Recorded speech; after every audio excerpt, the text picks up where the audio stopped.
Jake Coleman stood in the long line at New Geneva Spaceport, holding his daughter Emma's small hand.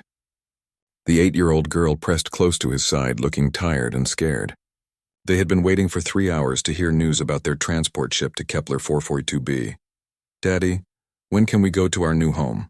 Emma asked, tugging on his jacket. Jake squeezed her hand. "Soon, sweetheart. The nice lady at the desk will tell us when the ship is ready." But the news was not good. The transport official, a tired woman with gray hair, shook her head when Jake reached the front of the line. "I'm sorry, Mr. Coleman. The engine has serious problems. We need 3 more days to fix it." "Maybe 4. Jake's heart sank. 3 days? But we have nowhere to stay. The hotels are all full because of the trade summit. "I know it's hard," the woman said, "but we have rest areas in the terminal. Many passengers are sleeping there. It's not comfortable, but it's safe and warm." Emma looked up at her father with wide eyes. "Are we going to sleep here, Daddy?" Jake nodded and picked up their 2 bags. "It's like camping, Emma. Remember when Mommy took us camping in the mountains?" They walked through the huge spaceport terminal. Thousands of people filled the space, waiting for ships to other worlds. Some sat in chairs reading. Others lay on benches trying to sleep. Children ran around while their parents watched with tired eyes. Jake found a quiet corner near a big window that looked out at the landing pads. Spaceships of all sizes sat outside, some loading cargo, others getting ready to leave for distant planets. "This looks good," Jake said, setting down their bags. "We can see the ships from here." Emma sat on her small backpack and looked around. "There are so many people, Daddy." "Yes, there are. But don't worry. We'll stick together."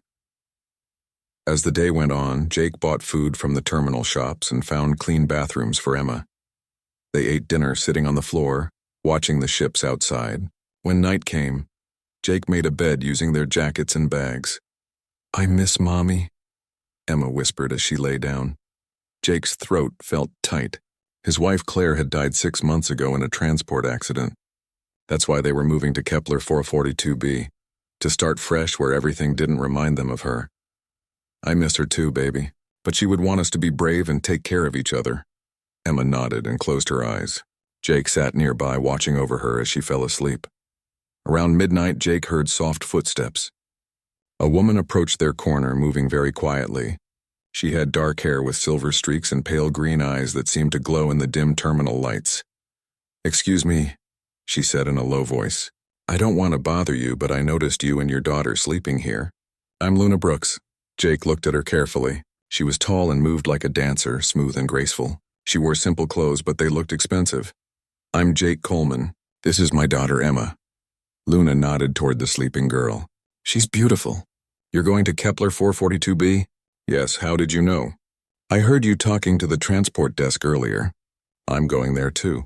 My ship also got delayed." Jake relaxed a little. "It's frustrating." Emma was so excited to see our new home. Luna sat down nearby, but not too close. "Kepler 442b is a good place for children. Wide open spaces, clean air, friendly people. You've been there before?" "A few times. For work." Luna didn't say what kind of work. They talked quietly for a while. Luna seemed to know a lot about different worlds and space travel. Jake found her easy to talk to, and she seemed genuinely interested in Emma's welfare. Around 2 in the morning, Emma began to toss and turn. She made small, scared sounds and her face scrunched up. "Nightmares," Jake explained. "She's had them since her mother died." Emma suddenly sat up, crying. "Daddy, the monsters are coming! They're hunting us!" Jake moved to comfort her, but Luna was faster.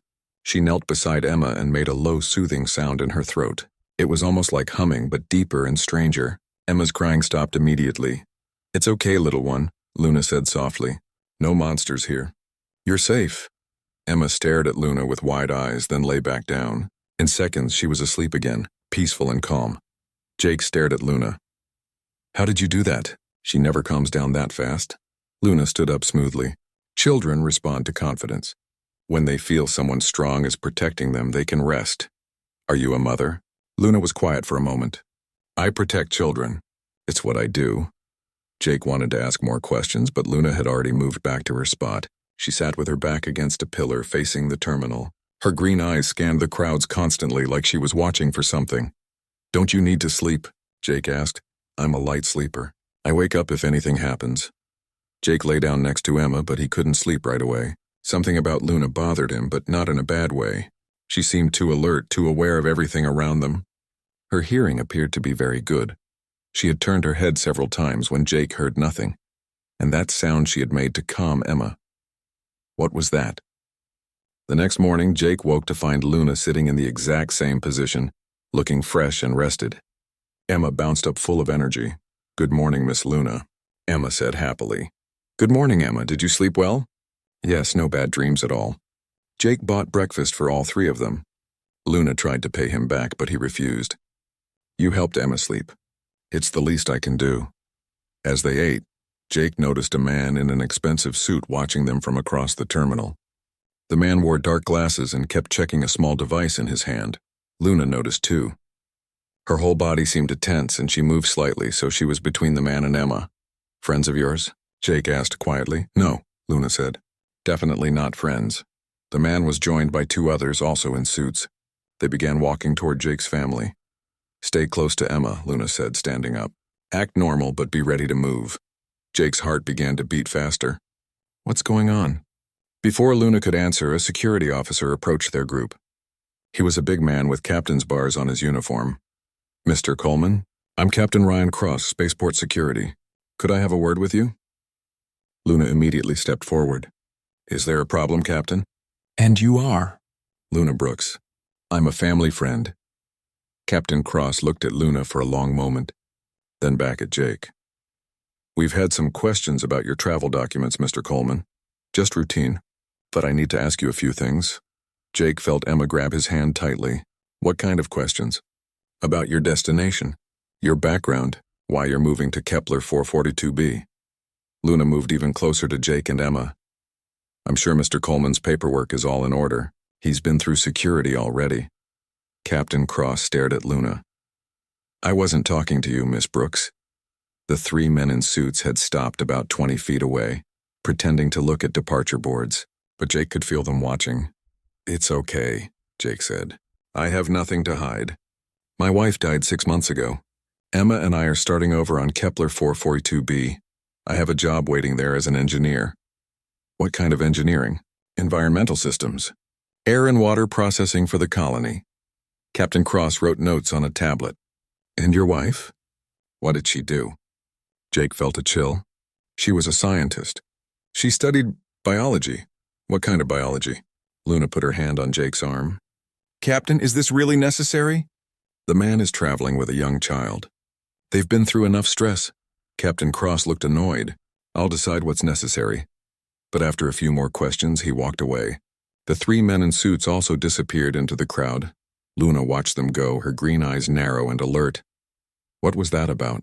Jake asked. "I don't know," Luna said, "but I think we should stay together until your ship is ready." Emma looked up at both adults. "Are we in trouble?" Jake hugged her. "No, sweetheart. Sometimes grown-ups just have to ask questions. Everything is fine." But looking at Luna's tense face, Jake wasn't sure everything was fine at all. The second day at the spaceport started badly. Emma woke up cranky and hungry, and Jake realized they were running low on money. The terminal food was expensive, and they still had at least 2 more days to wait. Luna appeared at their corner with hot coffee and fresh bread. "Thought you might need breakfast," she said. "You don't have to keep buying us food," Jake protested. "I want to help. Besides, I don't eat much." Jake noticed this was true. Luna barely touched her own food, but she watched Emma eat with careful attention. She also seemed to know exactly when Emma needed to use the bathroom or was getting tired, sometimes before Jake noticed. "How do you know so much about kids?" Jake asked. Luna was quiet for a moment. "I've been around children before. You learn to read the signs." After breakfast, they walked around the terminal. Emma wanted to see the gift shops and watch the ships landing outside. Jake was happy to stretch his legs and get away from their corner for a while. But he began to notice strange things about Luna. When they walked through crowds, people moved out of her way without looking at her. She never bumped into anyone, even when the terminal was packed. Her head would turn at sounds Jake couldn't hear, and she always seemed to know which direction to go. "Have you been to this spaceport before?" Jake asked. "A few times," Luna said, but she navigated the huge building like she had lived there for years. They were looking at model spaceships in a toy store when Emma suddenly wasn't there anymore. "Emma?" Jake called out, panic rising in his chest. "Emma!" He looked around frantically. The terminal was huge with thousands of people. "Emma could be anywhere. Stay calm," Luna said. Her voice was different now, harder and more focused. "When did you last see her?" "Just a minute ago." She was right here looking at the pink spaceship. Luna closed her eyes and tilted her head like she was listening for something. Then her eyes snapped open. "This way," she said, and started walking fast through the crowd. Jake hurried after her. "How do you know which way she went?" Luna didn't answer. She moved through the terminal like she was following an invisible trail, turning left and right without hesitation. Jake had to run to keep up. They went down a hallway he had never seen before, past signs that said, "Authorized personnel only," and "Restricted area." Luna didn't slow down. "Are we allowed to be here?" Jake asked. "Finding Emma is more important than rules," Luna said. They reached a door marked, "Maintenance, keep out." Luna pushed it open without hesitation. Inside was a maze of pipes and machinery, the hidden guts of the spaceport. "Emma!" Jake called out. A small voice answered from somewhere in the darkness. "Daddy, I'm scared!" Luna moved into the mechanical maze like she could see in the dark. Jake stumbled after her, bumping into pipes and equipment. How had Emma gotten in here? The door should have been locked. They found Emma sitting next to a large air processing unit, tears on her face. "Daddy." She ran into his arms. "I got lost. A nice man said he would show me a secret place with toys, but then he left me here." Jake's blood went cold. "What man? What did he look like?" "He had a dark suit and funny glasses. He said he knew you." Luna's face went very hard. "Emma, this is important. Did the man touch you or hurt you?" "No, he just brought me here and then went away. He said someone would come find me soon." Jake held Emma tight, his hands shaking. Someone had lured his daughter into a restricted area and abandoned her. "This wasn't an accident. We need to get out of here," Luna said. Now, they made their way back through the maintenance area. Luna kept looking over her shoulder, like she expected someone to follow them. When they reached the main terminal, she led them to a different section far from where they had been staying. "We're changing our spot," Luna said. "It's not safe there anymore." "What's going on?" Jake demanded. "Someone tried to kidnap my daughter." "Yes," Luna said simply. "And they might try again." Jake stared at her. "How do you know that?" "Who are you, really?" Luna found them a new corner near a busy restaurant. Lots of people around, good sight lines, multiple exits. She positioned their bags so Jake and Emma were protected on two sides. "I told you. I'm Luna Brooks and I'm going to Kepler 442b. "That's not an answer." Luna sat down facing the crowd, her back to the wall. "It's the only answer I can give you right now." That evening, Jake bought dinner from the restaurant. Luna ate very little again, and Jake noticed she cut her meat with the side of her fork instead of using the knife. Her teeth looked very white and sharp when she chewed. "Miss Luna," Emma said, "how did you find me so fast today?" "I'm good at tracking," Luna said. "It's part of my job." "What's your job?" "I keep people safe." Jake wanted to ask more questions, but Emma was getting sleepy. He made their bed in the new corner and tucked her in. "Will the bad man come back?" Emma whispered. "No," Luna said firmly. "I won't let him. Promise?" "I promise." Emma smiled and closed her eyes. Soon she was asleep.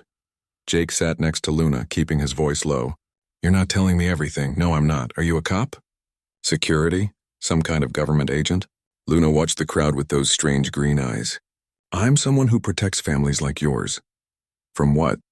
"From people who want to hurt them." Jake felt frustrated.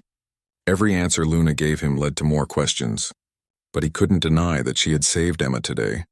Without Luna, he might never have found his daughter in that maze of machinery. "The man Emma described," Jake said. "He sounds like one of those guys in suits from yesterday." "Yes." "They're following us?" "Yes. Why?" Luna was quiet for a long time.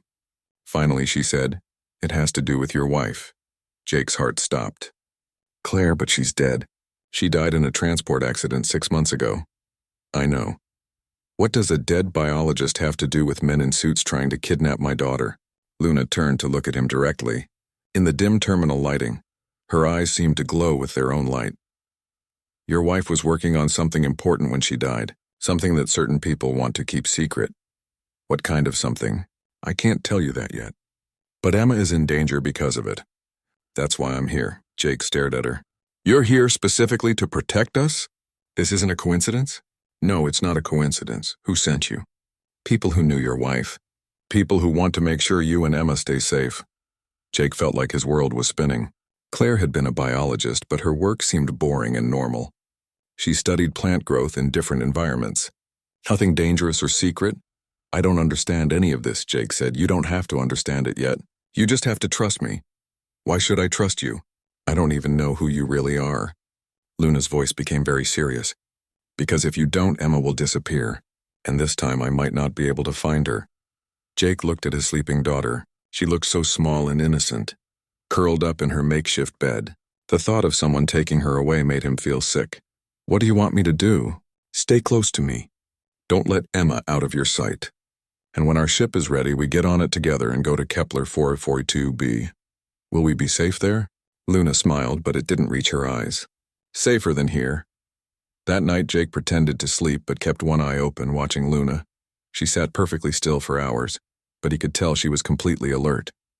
Sometimes her head would turn toward sounds he couldn't hear. Once she tensed up and stared across the terminal for several minutes before relaxing. Around 3 a.m, Jake saw something that made him question his own eyes. A security guard was walking past their area, shining his flashlight around.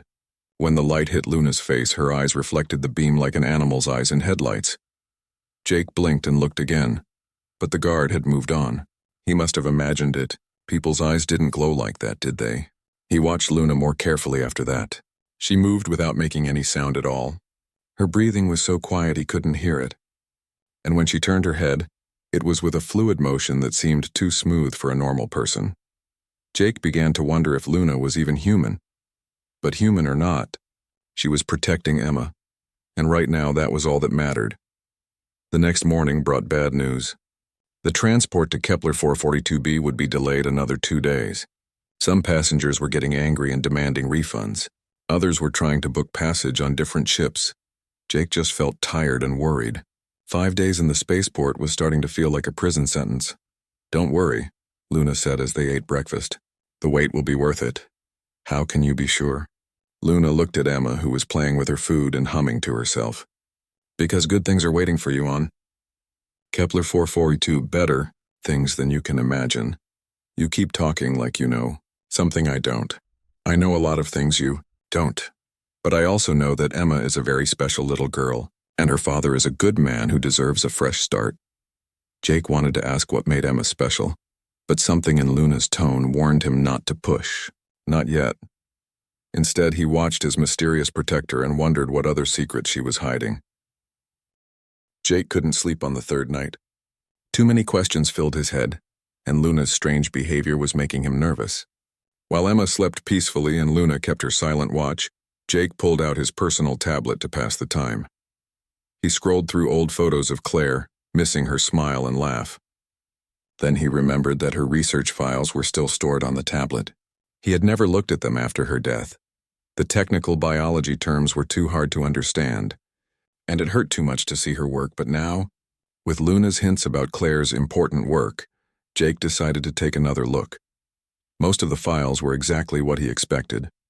Boring reports about plant growth and soil samples. But buried deep in the folders, he found something strange. A file labeled Project Guardian that he had never seen before. Jake opened it carefully, trying not to wake Emma. What he saw made his blood run cold. The file contained photos of animals that looked wrong. Dogs with human-like eyes, wolves that walked on 2 legs. And strangest of all, pictures of people who seemed to be changing into animals.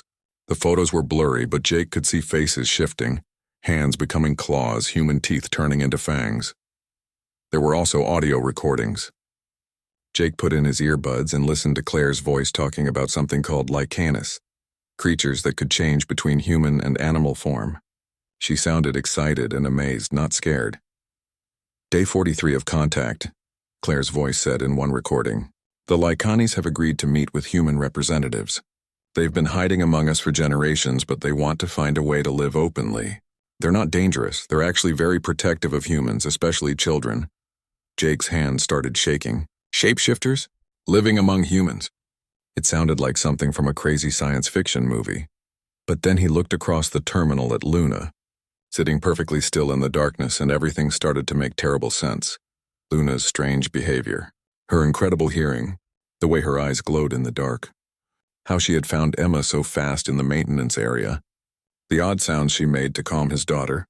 Luna wasn't human. She was one of these Lycanis things. Jake kept reading and listening. According to Claire's files, the Lycanis were an ancient species that had learned to hide by taking human form. They were peaceful, but they were being hunted by another alien race called the Hegemony. The Hegemony wanted to wipe out all shapeshifters because they saw them as a threat. They had been secretly infiltrating human governments and businesses to track down Lycanis hiding places. Claire had been helping the Lycanis find safe worlds where they could live without fear. Kepler 442b was one of those worlds. And then Jake found the last file, dated just 1 week before Claire's death. His wife's voice sounded worried and scared. "They know about the safe worlds," Claire said. "The Hegemony has people everywhere. They're coming for the research, and they're coming for Emma. My exposure to Lycanis biosignatures during the contact process has changed her genetics. She can communicate with them in ways other humans can't. The Hegemony wants to use her as a weapon against the Lycanis." The recording cut off suddenly. Jake stared at the tablet, his heart racing. Claire hadn't died in an accident. She had been murdered, and now the same people were after Emma. Jake looked at his sleeping daughter with new eyes. She looked normal, just a regular 8-year-old girl. But according to her mother's research, Emma was something special, something dangerous to the wrong people. "You found the files." Jake jumped and nearly dropped the tablet. Luna was standing right next to him, moving so quietly he hadn't heard her approach. "You knew I would find them eventually," Jake whispered, not wanting to wake Emma. "I hoped you would. It's time you knew the truth. Are you one of them? These Lycanis?" Luna nodded slowly. "Yes, and the men in suits? Their Hegemony?" "Yes, they've been tracking you since you left Earth. They want Emma." Jake felt sick. "What do they want to do to her?" Luna sat down next to him, her green eyes glowing softly in the darkness. "Train her to hurt my people. Use her abilities to track down Lycanis hiding places. Turn her into a weapon. Over my dead body." "That's exactly what they're planning," Luna said grimly. "They don't need you alive. Just Emma." Jake looked at his daughter again. She was still sleeping peacefully, unaware that her whole world was about to change. "How many of you are there? Lycanis, I mean. Not many. A few thousand, scattered across dozens of worlds. We've been running and hiding for so long that we've almost forgotten how to live normally. And my wife was helping you? Claire was brave. She risked everything to give us hope for a future." Jake closed the tablet and set it aside. "So you were assigned to protect us?" "By the Galactic Protection Agency. They're a secret organization that tries to keep peace between different species. Most humans don't know they exist." "How long have you been watching us?" "Since the day you left Earth. I've been staying close, but not too close. I was supposed to make contact when you reached Kepler 442b. But the ship breakdown changed your plans." "Yes, the Hegemony took advantage of the delay to make their move." Jake thought about everything he had learned. It was too much to process all at once. His wife had been living a secret life, helping alien refugees. His daughter had special abilities he didn't understand. And now they were being hunted by hostile aliens who wanted to turn Emma into a weapon. "What happens now?" Jake asked. Before Luna could answer, Emma stirred in her sleep. She mumbled something that sounded like words, but in a language Jake had never heard before. Luna's head snapped toward the girl, and she made a soft answering sound in her throat. Emma's eyes opened, but she didn't look scared or confused. She looked directly at Luna and spoke again in the strange language. Luna answered her, and they had a brief conversation in the unknown words. Then Emma smiled and went back to sleep. Jake stared at both of them. "What just happened?" "Emma was dreaming in Lycanis," Luna said softly.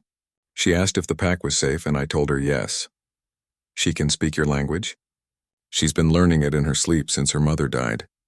Claire's exposure to our biosignatures changed Emma at a genetic level. "She's becoming a bridge between our species." "Is that why she's been having nightmares? Because she's changing?" "Partly, but also because she can sense danger.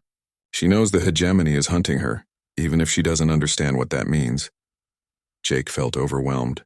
His normal life as a widowed engineer had turned into something from a science fiction nightmare. "I need some air," he said, standing up. Will you watch Emma? Always. Jake walked toward the main terminal area, his mind spinning. The spaceport never really slept. There were always people coming and going, ships arriving and departing. But at 3 a.m, the crowds were thinner. He found a quiet spot near a big window and looked out at the ships on the landing pads. Somewhere out there were aliens who wanted to hurt his daughter, and somewhere else were other aliens who wanted to protect her. A week ago, his biggest worry had been finding a job on a new world. Now he was caught in the middle of an interstellar war. Having trouble sleeping, Jake spun around to find Captain Ryan Cross standing behind him. The security chief looked different somehow, more alert, more dangerous. Just thinking, Jake said carefully. About your wife's research? Jake's heart started racing. I don't know what you mean. Captain Cross smiled, but it wasn't a friendly expression. We know you found the files, Mr. Coleman. We know your alien friend told you the truth. I don't have an alien friend. Luna Brooks. Except that's not her real name, is it? She's one of the shapeshifters your wife was protecting. Jake looked around for help, but the terminal area was almost empty. I don't know what you're talking about. Here's what's going to happen, Captain Cross said, stepping closer. You're going to bring your daughter to my office. We're going to have a little chat about her special abilities, and then we're going to take a trip to a facility where she can be properly trained. Trained for what? To help us hunt down every last Lycanis in the galaxy. Jake backed away from the security chief. You're one of them, Hegemony. Smart man. Too bad you won't be around to see what your daughter becomes. Captain Cross reached for something on his belt. A weapon that looked like a cross between a gun and a cattle prod. Jake turned and ran. He sprinted through the terminal, dodging late-night travelers and baggage carts. Behind him, he could hear Captain Cross shouting into a radio, calling for backup. Jake reached their corner to find Luna already awake and alert, holding Emma in her arms. The little girl was crying. They're coming, Luna said. Emma sensed the danger. We have to move now. Where can we go? The whole spaceport is crawling with security. Luna's eyes began to glow brighter, and Jake could see her teeth growing longer and sharper. Follow me, and whatever happens, don't let go of Emma. She led them toward the cargo bay area, moving fast but staying in the shadows. Jake could hear shouts and running footsteps behind them as security guards joined the hunt. They reached a loading dock where workers were moving freight containers onto ships. Luna pulled Jake and Emma behind a stack of crates just as the first security guards entered the bay. There, one of them shouted, pointing in their direction. Luna stood up and Jake saw her begin to change. Her face stretched forward, becoming wolf-like. Her hands grew claws. The howls grew louder and closer. Jake counted at least 6 different voices answering Luna's call. They sounded like wolves, but there was something intelligent about them, almost like they were talking to each other. How many of your people are here? Jake asked, pulling Emma close as they hid behind the cargo containers. Enough, Luna said. Her eyes were still glowing, and Jake could see her muscles were tense, ready for another fight. We've been tracking the Hegemony agents since they arrived. More security guards poured into the cargo bay, but now they moved more carefully. They had seen what Luna could do to their friends. Brooks, Captain Cross's voice echoed through the space.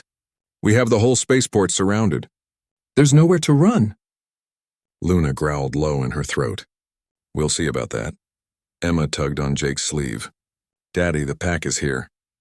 Jake looked around but didn't see anyone. Then shadows began moving between the cargo containers. At first, Jake thought they were large dogs or wolves, but as they got closer, he realized they were people who could move like animals. A woman appeared next to Luna, seemingly from nowhere.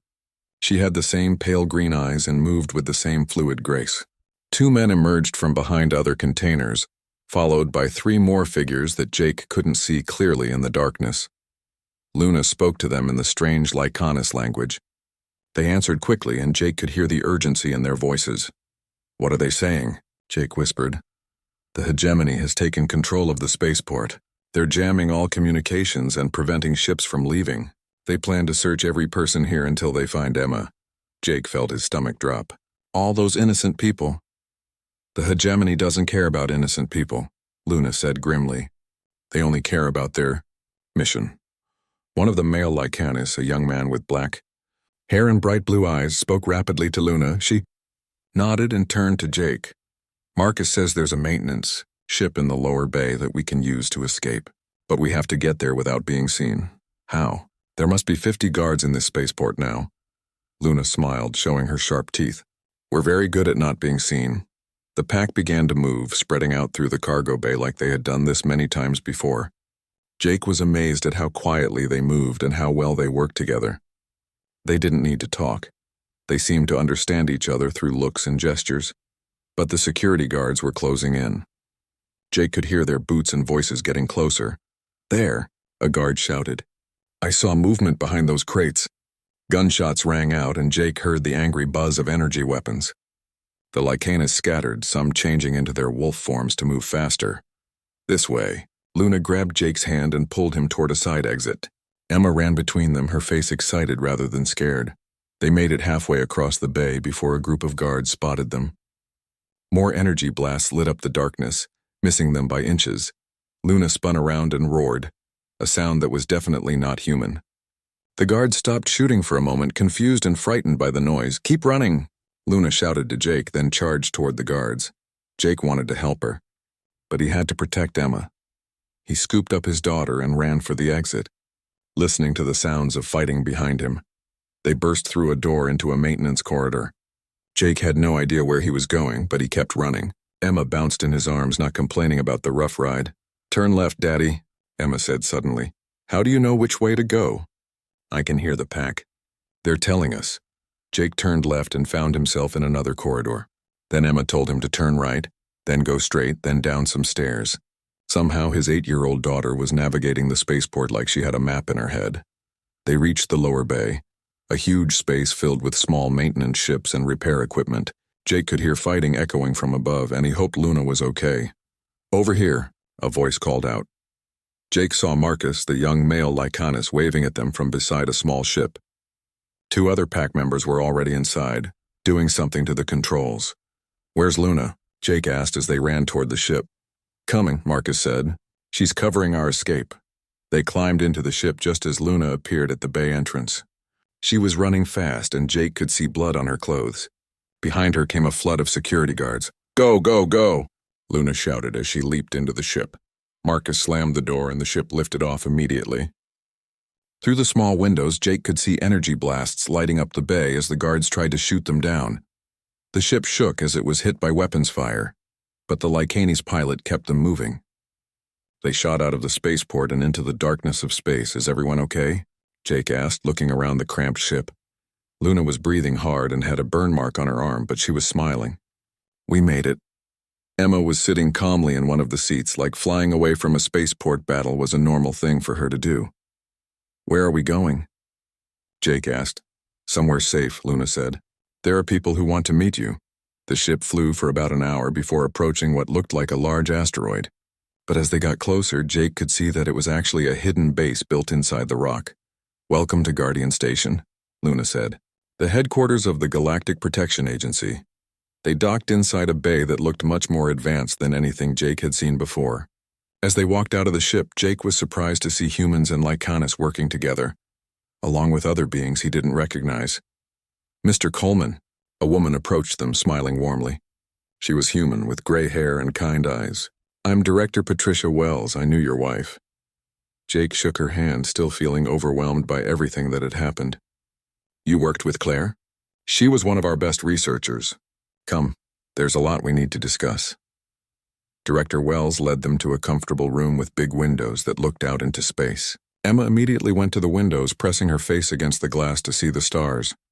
"First," Director Wells said, "let me explain what the Galactic Protection Agency does. We work to maintain peace between different species in this part of the galaxy. Most humans don't know we exist because we operate in secret." "Why the secrecy?" Jake asked. "Because knowledge of other intelligent species would cause panic on most human worlds. Humans aren't ready for the full truth yet." Luna sat next to Jake, her wounds already starting to heal. "The hegemony wants to control all the intelligent species. They see the Lycanus as a threat because we can hide among humans. Your wife discovered something very important," Director Wells continued. "She found that humans and Lycanus can work together in ways we never imagined. Emma is proof of that." Jake looked at his daughter, who was still staring out at the stars. "What makes her so special?" "Show him," Luna said to Emma. Emma turned around and spoke in the Lycanus language, but this time Jake understood every word she said. She said the stars are beautiful and she can hear them singing. Jake said, amazed.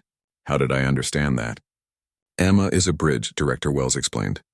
Her genetics were changed by Claire's exposure to Lycanis biosignatures. But more than that, Emma can help humans and Lycanis understand each other in ways that go beyond language. The hegemony wants to use that ability to hurt people. They want to turn Emma into a weapon that can track down every Lycanis in the galaxy. With her abilities, they could end our species forever. Jake felt anger rising in his chest. They want to use a child to commit genocide? Yes, Luna said simply. That's why we can't let them take her. Director Wells leaned forward. Jake, we need your help. The hegemony has infiltrated human governments and businesses throughout this sector. They're using human resources to hunt down Lycanis refugees. What can I do? I'm just an engineer. You're Emma's father.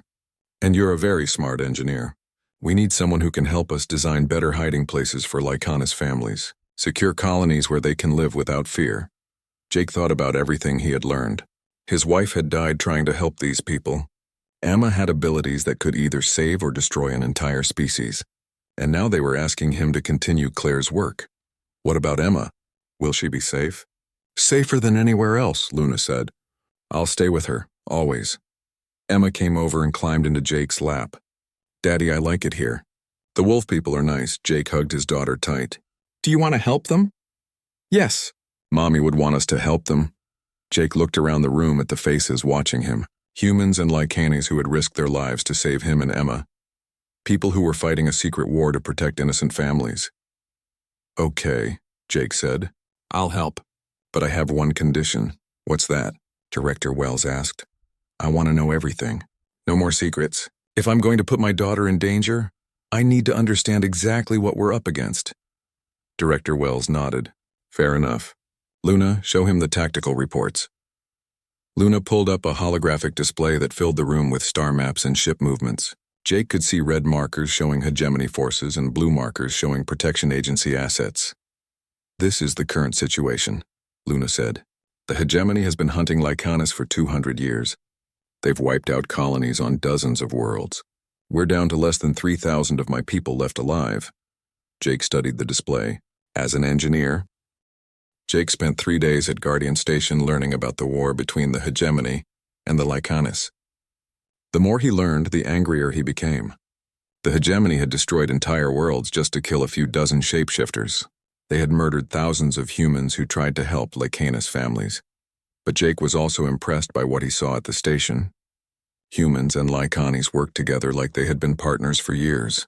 They shared ideas, protected each other, and treated each other like family.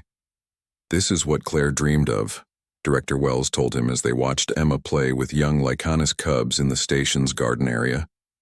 A future where our species could live together openly. Jake nodded, but he was worried. The hegemony has bigger ships, more weapons, and more soldiers. How can we possibly win? By being smarter than them, Luna said, joining the conversation, and by using their own tactics against them. Jake had been thinking about this problem for days. As an engineer, he was used to solving difficult problems by looking at them from different angles. They're hunting you by tracking your movements and communications, Jake said. But what if we could hide you in plain sight? What do you mean? Director Wells asked. Jake pulled up the holographic display and started drawing with his finger. Look at this shipping route between human colonies. Thousands of cargo ships use this path every month. Yes, but the hegemony monitors all shipping. Exactly. But they're looking for hidden ships and secret bases. They're not looking for normal cargo vessels carrying normal supplies. Luna's eyes lit up with understanding. You want to hide Lycanis families inside regular cargo shipments. Not just hide them. Transport them to safe worlds using ships that the hegemony will never suspect. Director Wells leaned forward. That could work. But we'd need to modify the cargo containers to support life, and we'd need human allies to help run the operation. I can design the life support systems, Jake said, and I bet there are more humans who would help if they knew the truth about what's happening. Emma ran over to them, followed by 2 young Lycanis cubs who looked like normal wolf puppies. Daddy, Rex and Luna too want to come live on our new planet. Jake smiled at his daughter. We'll have to see if their parents say yes. But before anyone could answer, alarms started blaring throughout the station. Red lights flashed, and Jake could hear people running in the corridors. What's happening? Jake asked. Director Wells was already reading reports on her tablet. Hegemony fleet approaching fast. 12 ships, including a battle cruiser. Luna grabbed Jake's arm. They found us. We have to evacuate. How long do we have? 20 minutes, maybe less. The next few minutes were chaos. Throughout the station, humans and Lycanes grabbed essential equipment and ran for the escape ships. Jake helped carry boxes of research data while Emma stayed close to Luna. "Daddy, the cubs are scared," Emma said as they reached the docking bay.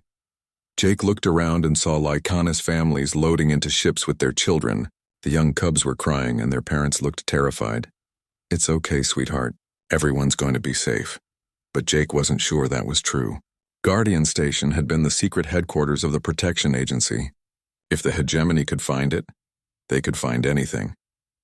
"Luna," Jake said as they climbed into an escape ship. "How did they track us here?" "I don't know. This location was supposed to be completely hidden." Director Wells joined them as the ship lifted off. Through the windows, Jake could see the hegemony fleet approaching. Massive ships that looked like metal sharks swimming through space. "They must have followed our ship from the spaceport," Director Wells said.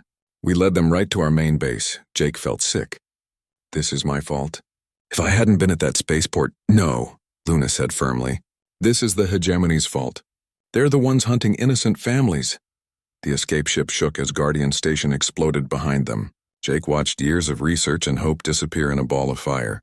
"Where do we go now?" he asked. "Kepler 442b, Director Wells said.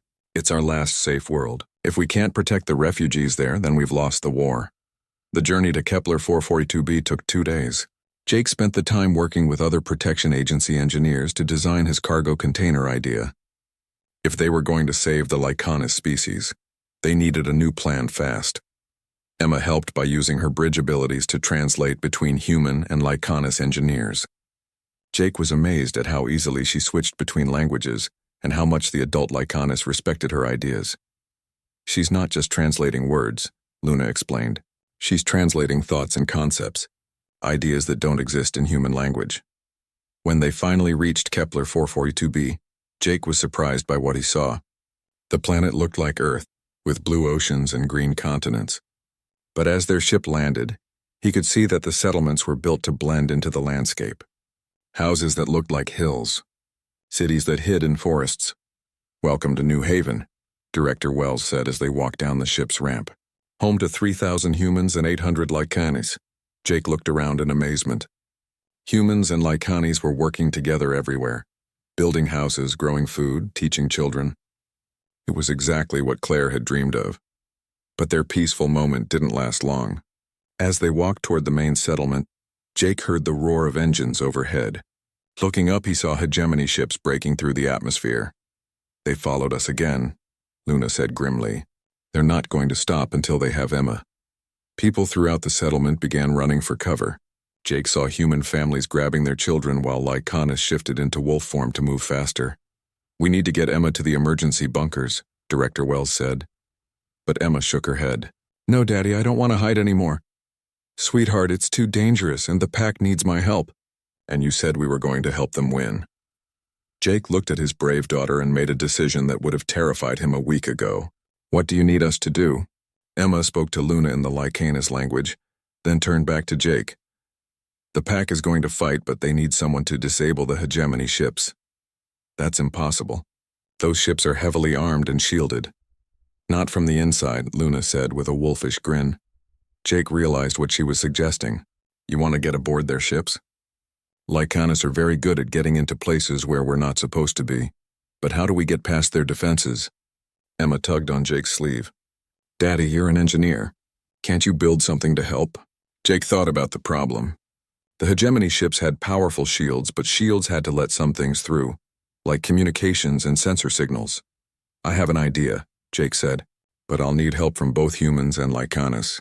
The next few hours were the most intense of Jake's life. While hegemony forces landed on the planet and began hunting for refugees, Jake worked with a team of engineers to build small devices that could disrupt ship systems. Luna and her pack prepared for what they called the Hunt, a coordinated attack on the hegemony forces. Emma helped by using her abilities to coordinate between human and Lycanes teams. "The cubs want to help too," Emma told Jake as he finished building the devices. tell them they can help by staying safe and protecting the other children. But the young Lycanis cubs had their own ideas. When the attack began, they used their small size and natural stealth to plant Jake's devices throughout the hegemony camp. Jake watched from a hidden position as Luna led her pack against enemy soldiers. The Lycanis moved like shadows, appearing and disappearing, striking fast and then vanishing again. At the same time, Jake's devices began working. Hegemony ships started losing power. Their weapons stopped working. Their communications went dead. "It's working," Director Wells said, watching the battle through binoculars. But the hegemony had one more trick. Their commander, a tall alien with cold yellow eyes, grabbed a human child and held a weapon to the boy's head. "Surrender the bridge, child," the commander called out, "or this human dies." Jake felt his heart stop. Emma started to walk toward the enemy commander. "Emma, no!" Jake ran after his daughter, but Luna was faster. She charged across the battlefield in full wolf form. Moving so fast she was just a blur. The hegemony commander turned his weapon toward her, but Emma suddenly spoke in a voice that seemed to come from everywhere at once. Every Lycanis on the planet howled in response to Emma's call. The sound was so loud and fierce that the hegemony commander dropped his weapon and covered his ears. Luna reached him and knocked him down with one swipe of her claws. The human boy ran to safety while Lycanis warriors surrounded the remaining enemy soldiers. In minutes, the battle was over. The hegemony forces were defeated, their ships disabled, their commander captured. Jake ran to Emma and hugged her tight. "That was very brave but very dangerous." "I know, Daddy, but I had to help the pack." Luna approached them, back in human form, but with scratches and burns from the fight. "She's right. Without Emma's coordination, we couldn't have won." Director Wells joined them, smiling for the first time in days. "This victory will give us time to implement Jake's evacuation plan. We can save hundreds of Lycanis families." Over the following weeks, Jake threw himself into his new work. He designed cargo containers that could safely transport Lycanis refugees to other safe worlds. He helped build hidden settlements that the hegemony couldn't find.